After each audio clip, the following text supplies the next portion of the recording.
Good morning. Thanks for joining me for Rise and Crime, your morning caffeine hit all about crime. I'm Mama Jules, and happy Halloween tomorrow. I hope your October has been full of celebration and happiness. I'm wearing my Sanderson Sisters Brewing Company shirt to celebrate Halloween. I hope you're having fun celebrating too. Okay, let's get started. I wanted to give you guys an update on the story that pretty much has me losing hope for humanity, because this tragic tale comes from Las Vegas, and it's worthy of a CSI episode for its outrageous nature. But there is one thing that wouldn't make for a great CSI script. The two suspected killers videoed the whole thing. And it doesn't seem there will need to be much sleuthing to solve this crime, because back on August 14th of this year, 64-year-old Andreas Probst was mowed down by a 2016 Hyundai Elantra. That Elantra was allegedly being driven by then 17-year-old Jesus Ayala. And 16-year-old Yasmir Keys was riding as his passenger and filming the entire hit and run. Okay, so let's back up. You have Andreas Probst on a bike. He's going to get hit by Jesus Ayala, who is driving that stolen 2016 Hyundai Elantra, and his passenger, 16-year-old Yasmir Keys, well, he's riding along and he's filming the whole thing. And I have to say, allegedly, because the two have not been found guilty yet. And I rarely make statements like that. You guys probably aren't used to me clarifying so much, but I've watched the video of these two. The one that they shared with their friends, it's so damning. And I'm going to play the video for you since it's been released by authorities. But here's first how it plays out. The two allegedly went on a hit and run spree, hitting two different people before taking out Andreas, or Andy, as everyone calls him. So just take a listen at this part of the video, and then I'll just explain later. You think this juvenile gonna do something? I'll be out in like 30 days. What? I'm not scared. You are. 100%. A grand jury indicting the teens for charges including murder in the adult system. Boom, boom, boom, boom, The boom, first boom. hit and run around 5 a.m. Drive off. Police say Keys is the driver. The 72-year-old cyclist survived and testified in front of the grand jury. He's left with a leg injury. These are photos of his mangled bicycle. He said he didn't know they were going to hit him or whether they were going to ask for directions. And, quote, "Then I remember rolling," end quote. How you go? And in the video, which previously went viral, second hit and run with another car on the road, and the third, where police say Ayala is the driver and Keys is the passenger. 64-year-old Andy Probst appears to be intentionally hit. They already found the person who did it. Yeah. I got him in my car. Keep blaming me. I got him in my car. I don't even know what you're talking about, sir. It's all right. We got so much video surveillance, dude. You think I'm gonna come out in the news? Huh? You think I'm gonna come out on the news? Well, you might. Nah, I'm not even playing out for real. It won't be for anything good. Huh? I said it won't be for anything good. It won't make your mama proud. All right, the video filmed at 6:30 in the morning shows the stolen Elantra in the right lane. Then, as Jesus comes up on a Toyota Corolla in the left lane, he bumps the white Toyota, spinning that car out. The two teens then continue down the road, and then not much further, but they have sped up, but not much further, they see a man wearing a red shirt riding a bike in the approved bike lane. Now, that cyclist, that's Andy, and the one teen encourages the other teen to hit the cyclist. They then plow into Andy, and Andy flies over the hood of the car and lands behind the stolen Hyundai.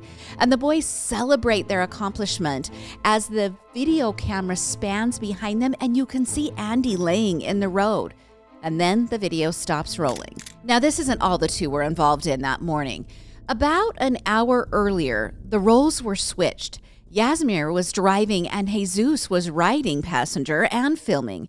Now, in that video, Yasmir rams another 72-year-old cyclist, while it appears Jesus is encouraging him, saying, "Bump him, bump him." Now, Jesus can also be heard mocking Yasmir, saying, "You're scared," kind of encouraging him and goading him along. Well, That man that they knocked down suffered a knee injury, but luckily survived the assault with the car. He later told ABC News that he knew he had been ran over on purpose. He said the car shifted lanes and got behind him because he was watching in his mounted bicycle rearview mirror. He said he even rode as close to the curb as possible, but the car still hit him. Okay, so let's recap. It's 5 to 6 in the morning, roughly about that time range, and the two teens are driving a stolen car. They hit the 72-year-old cyclist, then they hit the white car, spinning it out. Then they hit Andy on his bike, killing him. Well, almost immediately, a 911 call comes in about Andy at 6:03 a.m. It's a woman who says she thinks a man was hit outside her apartment. She tells dispatch she thinks he's dead. Then at 6:05, Andy's Apple Watch calls 911 because the owner of the watch took a hard fall and he's not responding to the watch commands. Well, the watch then gives his address or his location of the fall. And more calls followed, but not just about Andy. At 6:13, a caller says they see a Hyundai speeding down the road on only 3 wheels. So I'm guessing the car by now has sustained significant damage, and the 4th wheel is not functioning properly. Now, the caller says the driver is operating the vehicle erratically and that they nearly crashed in an intersection. Then at 6:17, a driver who's taking their children to school calls 911 to report that a vehicle has been abandoned with the engine still running. Now, that caller says the windshield looks like they hit someone. Well, Jesus was arrested just a few hours later. And when cops were transporting him, he reportedly said, "You think this juvenile crap," and I'm saying crap because I'm not going to swear because possibly kids are listening to this. So he says, "You think this juvenile crap is going to do some crap? I'll be out in 30 days. I'll bet you." Well, cops responded to him saying he was most likely being treated as an adult, not a juvenile. Jesus then went on to say that hit and runs will get him less than 30 days in jail. Well, this was before cops even told him why they were arresting him. So he admits to a crime that hasn't even been explained to him yet. And Yazmir, well, he was arrested weeks later following a fight at school. See, the fight made it so he actually landed in the school's administration offices where questions began about his participation in an Instagram thread where he shared the video of the hit and run that killed Andy. Well, then, during his time in the administration offices, he's handed over to the resource officer at his high school. There, Yazmir reportedly said he knew the reason he was being interviewed was because he, quote, killed that guy on the bike. Now, both teens were in court last week for a preliminary hearing, and they both have been charged with murder by use of a deadly weapon, as well as battery with the use of a deadly weapon and attempted murder with the use of a deadly weapon. Jesus has some additional charges, though. He's charged with driving a stolen vehicle and with leaving the scene of a crash. Now, both are being held without bail, at least for now. That possibility of receiving bail will be revisited at the next hearing.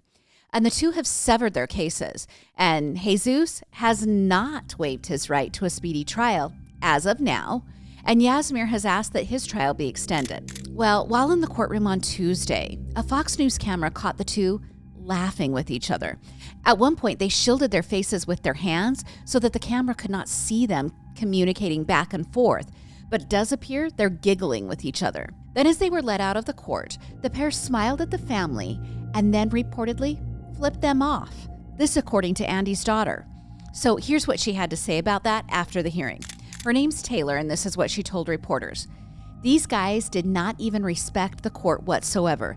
They were just dicking around the whole time. She then said that they were flipping them off, and she could not understand how they can take a man's life and then act like entitled punks. Now, Jesus' mother did speak after the bail hearing, saying that she didn't know why her son did this. She also lamented that she didn't know if God could forgive him. But Yazmir's mother, well, she took a different stance. She said her son's side of the story will be told, and she referred to the truth coming forward, not the inaccuracies that the media has portrayed. So let's learn about Andreas, or Andy, as his family so lovingly calls him. He was a former police chief for Bell, California. Andy had served there for more than 35 years, and his daughter called him a man of honor and integrity who was a Little League dad and an honorary member of Girl Scouts. His wife said in a statement, while wearing Andy's broken Apple Watch, that they're beside themselves with the tragic loss of her husband and her children's father, and she called him one of a kind. She then said she is praying justice is served. Of course, I'll watch for the eventual trial or possibly plea deals in this case, and I'll let you know when I know. All right, now to an update about the abduction of an Arizona teen and how it seemed like we're looking at a Lori and Chad Daybell 2.0 version with a few tweaks and a little less bugs. But this one has a far better ending. Remember, Lori, she's the cult mom that was convicted of murdering her children, JJ and Tylee, and she was also convicted for conspiracy to commit murder for Chad's wife, Tammy. And Chad has yet to face those charges in a courtroom in Idaho. That will happen in 2024. Okay, this story all started in Gilbert, Arizona, and then eventually the Boise, Idaho area. So Spring and Ben Thibodeau are the parents to 23-year-old Abby Thibodeau Snar and 16-year-old Blaze Thibodeau. They also have 3 other adult kids, so there's 5 kids total. Ben and Spring are married to each other, and then you've got 1 kid underage, 16-year-old Blaze, and he's going to play a prominent role in this whole story. Okay, well, the marriage between Spring and Ben, it's taking a drastic turn to the negative. Spring has become entrenched in what some would call a cult group, and she believes in the end of times preparation. And it's near 2015 at this time, and Spring has been reading end of the times prophecies, and eventually over time she begins listening to end of times podcasts, and then she starts networking with others who share the same radical beliefs. Well, Spring has lived in the same geographical area as Lori Vallow Daybell's friend, Melanie, who some would consider a devout follower of Chad's until things started to go south for Chad and Tammy in 2019. Melanie also played a big role in the trial of Lori Vallow Daybell, if you followed that. Okay, well, Spring's personality started to change in those years from 2015 until last week. She was becoming more and more entangled in this group of people that follow those beliefs of Chad and Lori, and parts of her family were getting involved with her too. But there were parts that weren't getting involved, so we're seeing a lot of fracture between people. Spring's brother, Brooke, was joining her in the radicalization, and then eventually Spring pulled her daughter into the circle of followers as well. So you've got Brooke, the brother, that's Spring's brother, and then you have Spring, the mother, to Abby, and they're all getting together. And the 3 had become so entrenched in the beliefs that they'd spend hours a day on the phone discussing world events and how the end of times prophecies were going to come forward. Well, as they began spiraling into this idea that they need to radically prepare for Christ's second coming, the marriage between Ben and Spring becomes very troubled. Ben had asked her to speak with her ecclesiastical leader about her newfound beliefs. And then after she spoke with him, the leader told her she needed to stop her activities or else her marriage would probably be over. Well, she didn't stop. In fact, she kind of ramped it up. And about a week and a half ago, divorce papers were filed for Ben and Spring. And maybe this was the catalyst for the upcoming events, or maybe Spring just understood that divorce filing was just another door opening of her beliefs that the end of times are very, very near. Well, early last week, Spring, according to News Nation, told her son Blaze that they were going to take a quick birthday trip and that it was a surprise. Basically, he knew they were headed somewhere, but that was it. Then the rest was going to be just a new and unknown adventure. But the other 3 players, Spring, Abby, and Brooke, they had other plans. Both Spring and Abby had purchased winter gear. Okay, remember it's Gilbert, Arizona. I have a son who lives in Gilbert, Arizona. His AC broke last week, and it was still so hot there that he had to sleep at his in-laws' home until the unit could be repaired. So they're purchasing winter gear and survival items? Well, this is sending up red flags all over the place, especially for Abby's husband, Braden. Now, he told East Idaho News that he was called home from work by his wife, Abby, for a supposed medical emergency. But when he arrived home, he saw that his Ring doorbell had been disabled, and he said the house was a wreck with items strewn about. And this is throwing up red flags because, of course, he questioned her about it, and he's like, what's going on? And she told him that her and her mother, Spring, and her brother Blaze were flying to Boise to meet her Uncle Brooke. She begged him to come. She said she even had purchased him a plane ticket. And then she dropped this bombshell. She said Blaze, the 16-year-old, was a chosen servant of God and that he would help usher in the second coming of Christ. Okay, remember, Blaze apparently doesn't know any of this. And this seems to be news to Braden as well. Now, when she told Braden it was time to go, meaning time to leave all that you have known and move to the hills to usher in the second coming, he was torn. He told EIN that Abby was the love of his life, but that he just couldn't do it. He just couldn't go. He knew it wasn't right. He said Abby tried to convince him, and she even called her Uncle Brooke and had him speak with Braden about prophecies. He even read scripture to Braden, but that still didn't convince him. So he stays behind, and as Abby is traveling to the airport, she sent Braden one final text. It read, "I love you. We will be back in a few years, and if you're still around, I'll come find you." Now, I don't think this is the way it went down with Blaze. He wasn't saying goodbye to close friends, and according to an interview with East Idaho News, Ben, his dad, says if they lured Blaze with a surprise trip, he would have thought it would be quick because Blaze plays football and he still has games left in the season. So Ben says there would be no way he would willingly go along for an extended trip. And News Nation reported on an email received by one of Ben's friends where he stated that Blaze had no idea his mother, sister, and uncle were going to do this. So Blaze, most likely unwillingly knowing, Abby and Spring are all headed on a flight to Boise, where they meet up with Brooke. And surveillance footage shows an older model Lexus SUV driven by Brooke picking up the three at the airport. And then they're gone. They're gone for 5 days, just off the grid. And back home in Gilbert, Ben works quickly to get authorities involved after Braden had called him at work and informed him that the three had just boarded a plane. Well, within 1 day, a judge had issued an emergency order demanding Blaze be returned immediately, since he is technically a minor and he is technically in sole custody of Ben. And if you'll remember, this is very similar to the same order that brought Lori Vallow Daybell down and broke the entire case wide open, eventually finding the decomposing bodies of Tylee and JJ. Well, Ben told the courts how worried he was that Brooke, the uncle, could become aggressive if Blaze didn't comply with their end of times plan. But tracking the group could prove a little difficult. Both Abby and Spring had cash on hand and several $1,000s. And once they landed in Boise, the wilderness in the north is almost endless, especially if they were able to cross into Canada. And I feel like I kind of want to insert something here. I looked back at Ben's TikTok. It doesn't have a ton of posts on it, but he did post one about 4 days ago, and then there's some others. And reviewing them all, I just want to say Ben doesn't seem like an up-and-coming prophet. He looks like a 16-year-old kid. He has rap music playing on most of his TikTok videos, which is totally fine, but it's not very spiritual, is what I would say.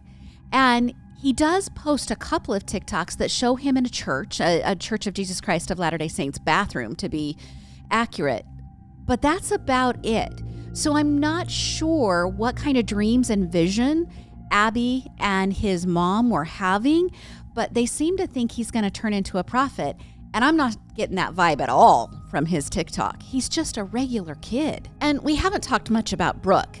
Okay, apparently, before meeting the three in Boise, Brooke left a 2.5-page last will and testament letter to his kids. He then withdrew around $50,000 in cash. And in the letter, he divided up his assets amongst his kids, and he wrote about his beliefs and faith in Jesus Christ. Well, of course, authorities are watching all of the debit and credit card activity of all four of them, but the cash seems to be sustaining the group. And here is where the social media campaign kicked in. And I'm very proud of this part of the Rise in Crime community and other crime followers who follow the responsible track of, if you see something, say something. But if we don't know what to look for, if the victim's stories aren't told, we can't say something. And that's where you guys come in. Your part is so very important. Well, it took far too long for the people to become aware of the innocent victims of JJ and Tylee in the Lori Vallow and Chad Daybell cult murders. And that shouldn't have been repeated in this case with Blaze. So good job, you guys, and good job everybody else for making sure that Blaze, as a missing person, that his story got out there and that it was told. And here's the good news. Late Friday, U.S. Customs and Border Protection detained the four at the Halcombe Port of Entry. Okay, that's on the east side of Alaska where Canada and Alaska meet. And both Brooke and Spring were arrested, and they're being held in Alaska awaiting extradition. Well, at the time of the recording, there's not been an update to the welfare of Blaze, but it does appear that he is okay. And it was believed, but not confirmed, that the four in the Lexus had crossed over the Canadian border. Had they chosen to remain in Canada, there would have been limitless wilderness area for the four to remain hidden. Remember, they've got cold weather gear with them. They could have gotten through like different off-road sites in that SUV because it had bigger tires on it. So I'm not sure why they traveled on to Alaska, but they did. And I looked it up. It seems the drive from Boise to Alaska would have taken them about 40-ish hours nonstop. Okay, this story caused lots of internet speculation that the strange beliefs of Lori and Chad Daybell, that they're still prevalent in many communities. But thankfully, Blaze and Abby are safe. But the damage has still been caused to an entire family. And I'm going to throw one more thing in here. I really hope having a second story come out. So we've got Lori and Chad, they're the first story. Then having this second story come out will make people far more aware of this cult-like community that is still simmering in the background. And a quick update to end this episode. Judge John Judge has given the green light to cameras in the courtroom in the quadruple murder trial for Brian Kohberger. Okay, remember, Kohberger is accused of killing 4 College of Idaho students in November of 2022. Maddie Mogan, Ethan Chapin, Xana Kernodle, and Kaylee Gonsalves were brutally murdered in the girls' off-campus home in Moscow, Idaho. And he was arrested in Pennsylvania about a month and a half later after the killings. Well, according to the Idaho Statesman, Judge Judge said the following: "I'm not going to ban cameras in the courtroom, but I need more control over what cameras are doing and what media is doing with the filming. I know I can control only so much, and that is why I continue to urge people to be patient and have some dignity and some restraint." He then followed that up with a warning that he doesn't want the media coverage to tilt one way or another, that he doesn't want the case tried in the media. He also worries the coverage will get out of control. So it appears the middle ground will be that cameras might be placed at the back of the courtroom with a wide-angle shot. And that way, items in the courtroom that are sensitive to viewers can be protected. But, and there's a big but here, this ruling doesn't assure that cameras will absolutely stay. Judge Judge said he will pull them if the judicial process is not protected. Also, in the same hearing, Judge Judge also denied the defense's motion to throw out the grand jury indictment. Now, the defense had contended that the grand jury had been given an error in instructions. The defense said the instructions should have been phrased beyond a reasonable doubt when it came to burden of proof. But instead, the jury was instructed to look for probable cause. And the defense said that was not the standard in Idaho. Well, the judge didn't completely dismiss the defense's contention. He said this wording would be a matter for the Idaho Supreme Court to decide. So that's where that part stands. We'll see if the defense eventually brings that up with the Idaho Supreme Court. And for now, there's cameras in the courtroom. And you know, I'll keep bringing you updates on this case. As they happen, this case will be tried in 2024.